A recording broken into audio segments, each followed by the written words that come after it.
Phela veke lemlaleli akhe ngicale ngaphasi kweBetway Premiership lapha ngibona khona isicema seOrlando Pirates sidlala neMagesi.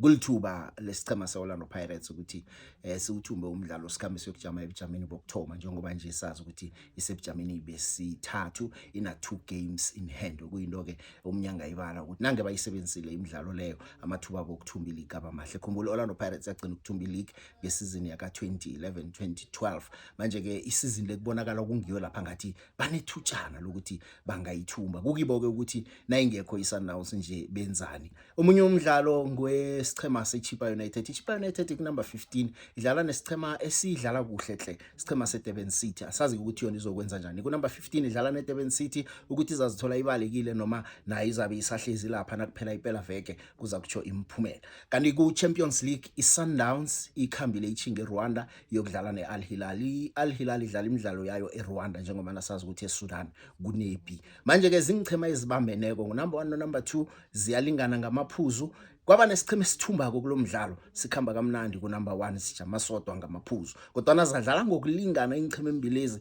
iSt Eloy Limpopo iyokudlula na ingathumba ngoba ihlezi lapha ku number 3 na ingawuthumba umdlalo wayo ubona abadlala ngokulingana jameni bokthoma kuyokuhlala iSt Eloy Limpopo. Ngize ngaphanga ku CAF Confederations Cup isichema seZesco United seZambia siza la ekhaya sokudlala neKaizer Chiefs badlala lapha eMoses Mabhida Stadium lapha iChiefs ithembe khona ukuthi abalandeli bayo bazokuza ngonina bazokwazi ukuthi ke bayisi ngokuyisekela iChiefs yayibetha iZesco le eZambia abaningi bacala ukuthi nephela veke liza kwenza njalo ngosono. Sakubona khona nakuphela umdlalo ukuthi kwenzekani. Chiefs iyawuthloga umdlalo lokuthi uthumbe ukuthi izibeke ethubene lihle lokuthi idlulele lapha kuma knockout stages. Omunye umdlalo khona ngweStellenbosch neCR Belouizdad.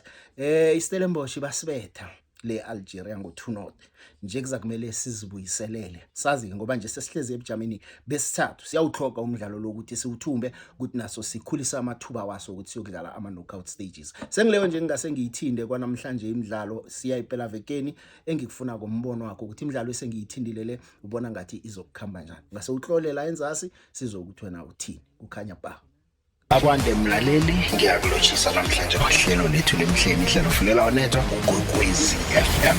Everybody here, let's get into it. Let's